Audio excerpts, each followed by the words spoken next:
जी हां दोस्तों, देहरादून की तिब्बती मार्केट में एक ऐसा खौफनाक मंजर सामने आया जिसने हर किसी को हिलाकर रख दिया।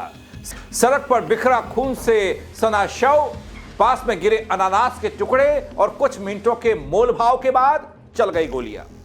यही था वो भयानक वक्त जब एक शख्स को मौत के घाट उतार दिया गया, एक व्यक्ति के जीवन के साथ खिलवाड़ कर दिया गया। आज मैं आपको इस हत्याकांड की एक ऐसी कहानी बताने जा रहा हूं, अंदर की कहानी, जिसमें पुलिस की मेहनत और कार्रवाई भी दिखती है। लेकिन यह सब हुआ कैसे, क्यों हुआ, क्यों अर्जुन को मौत की नींद सुला दिया गया, अंदर की कहानी क्या है, वो बताऊंगा आपको। वीडियो को अंत तक जरूर देखिएगा दोस्तों।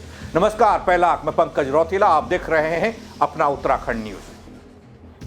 दोस्तों, खून से सनी सड़क ने बयां कर दिया अर्जुन का आखिरी पल। हमलावर काफी देर से एक ठेले पर दुकान पर थे। वह अर्जुन के बाहर निकलने का इंतजार कर रहे थे। अर्जुन जैसे ही टेनिस खेलकर बाहर निकलते हैं, हमलावर सक्रिय हो जाते हैं।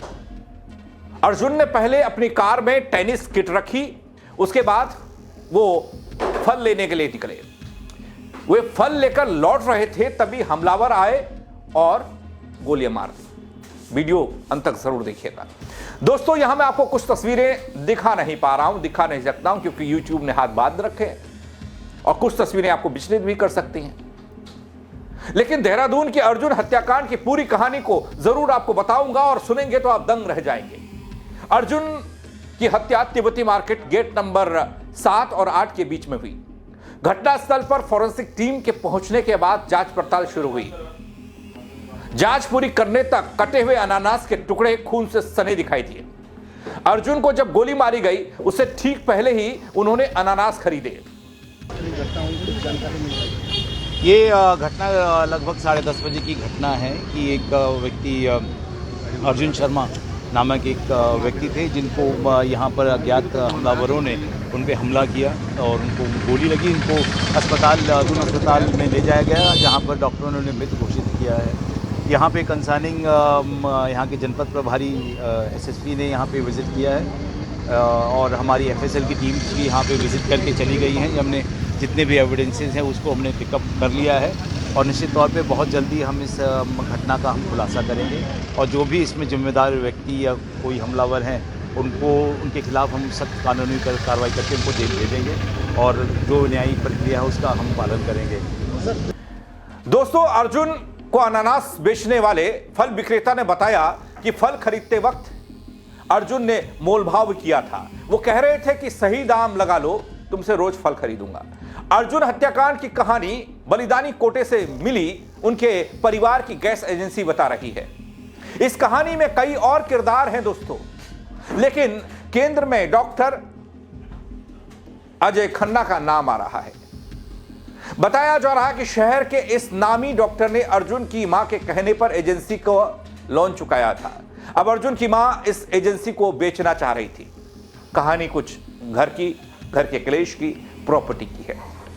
जबकि दोस्तों अर्जुन उसके पक्ष में नहीं था, क्योंकि डॉक्टर के करोड़ों रुपए का लोन चुकाने में उसका पैसा गया, खर्च हुआ, तो अब वह भी रकम को वापस मांग रहा होगा। हो सकता है यह भी एक एंगल में आपको बता रहा हूं। और इसी उलझन भरी कहानी में किसी एक किरदार ने भाड़े के शूटर बुलाकर अर्जुन का काम तमाम कर दिया। दोस्तों, अमरदीप गैस एजेंसी अर्जुन के पिता के बलिदान पर मिली, बलिदान होने के कोटे से परिवार को मिली। यह एजेंसी उनकी मां के नाम पर थी। कारोबार को चलाने के लिए बैंक से लोन भी चल रहा था। इसके अलावा सूत्रों का कहना यह भी कि अर्जुन की मां ने इस संपत्ति को बैंक में बंधक रख कुछ और लोन भी उठाया। अब वो इस संपत्ति को बेचना चाह रही थी। इस बात की भनक अर्जुन को लग गई। दोस्तों, अर्जुन नहीं चाहता था कि वो ये गैस एजेंसी को बेचे। इस पर उसने बैंक को शिकायत भी दी। बैंक ने जब पाया कि बंधक संपत्ति को बेचने का प्रयास हो रहा है, तो उसने भी आपत्ति लगा दी। यहीं से एंट्री होती है ये जिसका नाम आ रहा है डॉक्टर साहब की। अर्जुन की मां के कहने पर डॉक्टर अजय खन्ना और उनके साथियों ने इस संपत्ति को बंधक बना लिया, लोन चुका दिया। अब बैंक की तरफ से यह संपत्ति बिल्कुल मुक्त हो गई। दोस्तों, क्या ये वाला एंगल जो मैं बता रहा हूं आपको, ये कारण है जिसके लिए बार बार परिवार में कलह होती रही। अर्जुन की मां ने अर्जुन से खतरा बताया अपने आप को, हाईकोर्ट चली गई, कोर्ट से सुरक्षा मांग ली, सुरक्षा मिल भी गई, लेकिन फिर अर्जुन की मौत सरेबाजार हो गई। दोस्तों, देहरादून की तिब्बती मार्केट में हुई इस घटना ने सबको हिला दिया था और सवाल करने पर मजबूर भी कर दिया था कि पारिवारिक कलेश कैसे सड़क पर मौत बन जाता है। तिब्बती मार्केट हत्याकांड ने साफ कर दिया कि अपराध कभी भी सार्वजनिक जगह पर बेखौफ नहीं रह सकता। अर्जुन की हत्या की पूरी कहानी में पैसे हैं, संपत्ति है, चंद मिनटों के मोलभाव के बीच कितनी बड़ी साजिश थी, यह भी आपने देख लिया। यह पुलिस की मेहनत और समय रहंदे कार्रवाई से सब सामने आ रहा है। 2 बदमाशों की गिरफ्तारी और उनके कब्जे से बरामद तमंचे, स्कूटी और पूछताछ ने पूरे मामले के रहस्य से पर्दा खोलना शुरू किया है। अभी इसमें और ट्विस्ट है, इतना भर नहीं है बली मामला, कई और लोगों के इसमें संलिप्त होने की कहानी भी सामने आ रही है। जैसे जैसे पुलिस उन पर कुछ कहती है या कुछ निकल कर आता है, वो भी आपको बताऊंगा। अब क्योंकि अब पुलिस गहन जांच पड़ताल कर रही है और पूछताछ कर रही है, सभी पहलुओं को उजागर कर रही है। यही सतर्कता और जवाबदेही उत्तराखंड में शायद ऐसा लगता है दोस्तों मुझे कि कानून व्यवस्था को मजबूत बनाए रख सकती है, क्योंकि हम देख रहे हैं लगातार बेखौफ होते बदमाश कानून व्यवस्था को देते चुनौती, आम जनता अपने आप को असुरक्षित महसूस कर रही है, पुलिसिया इकबाल खतरे में पड़ रहा है। तो ये घटना कहीं ना कहीं हमें ये सुकून जरूर देगी कि पुलिस काम करेगी तो बाहर से आने वाले भाड़े के ये हत्यारे अपनी देवभूमि में एंट्री नहीं पाएंगे।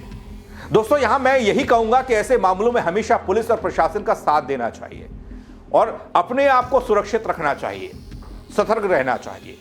आप भी रहिएगा, क्योंकि पता नहीं कहां पर गोली चल जाए, कौन मरवा दे, किसको मरवा दे, क्योंकि हो तो यही रहा है। यही एक तरफ तिब्बती मार्केट में अर्जुन की हत्या कर दी गई, इससे पहले मच्छी बाजार, उसकी दूसरी तरफ वहां गुंजन नाम की युवती को काट दिया गया। ये सब सरेआम हो रहा है, सरे बाजार हो रहा है, दिन दहाड़े हो रहा है। तो खौफ तो लगता है नहीं। तो खौफ पैदा करने के लिए, डर पैदा करने के लिए पुलिस को शायद वो यूपी वाला या दूसरे राज्यों वाला, योगी वाला तरीका अपनाना पड़ेगा। और वैसा ही तरीका अपनाती पुलिस दिखी है अर्जुन के मामले में। जब 2 बदमाशों को पकड़ा, हमलावरों को पकड़ा, तो उनका हाफ एनकाउंटर हुआ। अब क्या कहेंगे इस खबर को लेकर आप? यहां तो अपने ही अपनों के दुश्मन बनने दिख रहे हैं। यहां तो माता न सुनी कुमाता वाली स्थिति आ गई, लेकिन यहां मां ने क्या साजिश रच दी बेटे के खिलाफ? क्या इसमें कोई और राज भी है? जैसे ही खुलेगा आपको बताऊंगा। आप कमेंट करके अपनी राय जरूर दीजिएगा और शेयर कीजिएगा इस खबर को। मेरे साथ जुड़ने के लिए आप सबका बहुत शुक्रिया। जय उत्तराखंड दगड़ियों।